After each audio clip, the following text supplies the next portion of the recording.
이재명 대표가 구속을 면한 가장 큰 이유, 그러니까 증거인멸 우려가 없다 이렇게 법원이 판단한 부분, 그 부분을 한 기자하고 자세히 또 정리를 해보겠습니다.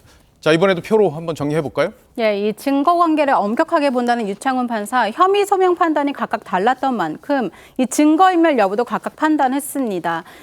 특히 아까 그 혐의 소명 칸에다가 증거인멸 칸을 하나 더 붙여봤는데요. 예. 이 위증교사 의혹과 백현동 의혹은 증거인멸 우려가 없다고 봤기 때문에 X로 표시를 했고, 이 쌍방울 대북송금 건은 세모로 표시했습니다. 전체적으로 법원은 이 대표에게 증거인멸 우려가 없다고 판단을 한 겁니다. 예, 구체적인 이유를 좀 살펴볼까요?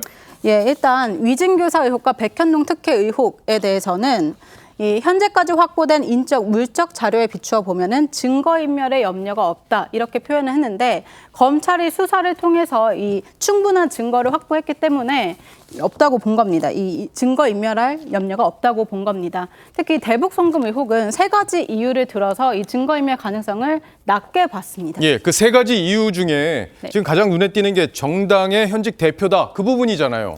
예, 법원이 밝힌 이유가 세 가지인데요. 조금 이제 클로즈업을 해주시긴 할 텐데, 일단 사법 방해, 이 이재명 직접 개입 자료가 부족하다고 했고, 또 두 번째는 이화영의 수사가 이 진술의 임의성이 없다고 보기 어렵다 이렇게 표현을 했고, 또 세 번째는 별건 재판 출석하는 상황과 정당의 현직 대표로서 공적 감시와 비판의 대상이다.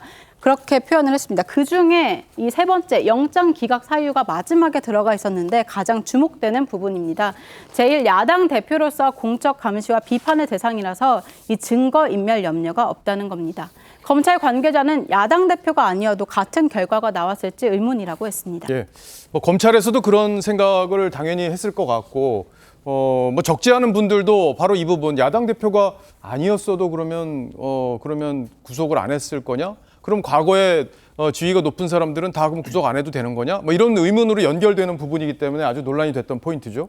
그리고 예. 검찰에서 대표의 지위를 이용해서 증거인멸에 나서고 있다, 이렇게 지금 검찰은 주장을 하면서 구속 필요성을 강조를 했던 건데, 유 판사는 완전히 반대 논리를 갖고 얘기를 한 거예요. 예, 맞습니다. 이 두 번째 사유를 볼까요? 두 번째 사유에는 이화영의 이 기존 수사기관 진술에 임의성이 없다고 보기 어렵다. 이 말이 좀 어려운데, 일단 임의성이라는 건요, 외부 압박 없이 사실 여부를 진술하는 정도입니다.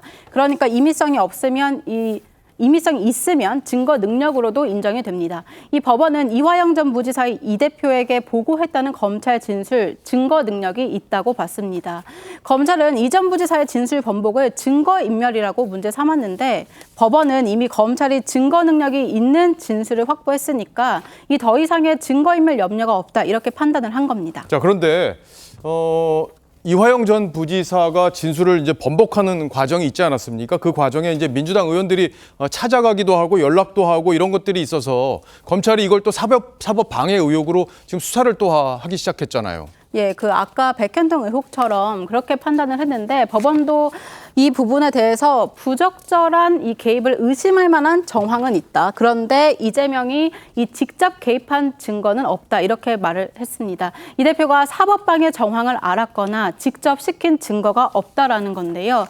이 검찰은 대법 송금 의혹이든 이 사법방해 의혹이든 방북을 하는 당사자도 이 대표고, 사법방해로 최종적으로 이득을 보는 당사자가 누구냐, 이것을 주목해달라고 했습니다. 예, 그러니까 직접 개입했다는 증거가 없다는 게 가장 큰 부분이고, 증거인멸과 관련해서도 지금 여러 가지 복잡한 논리가 지금 동원이 됐기 때문에 논란이 커지고 있는 그런 상황이죠. 한송훈 기자 정리 잘 했습니다.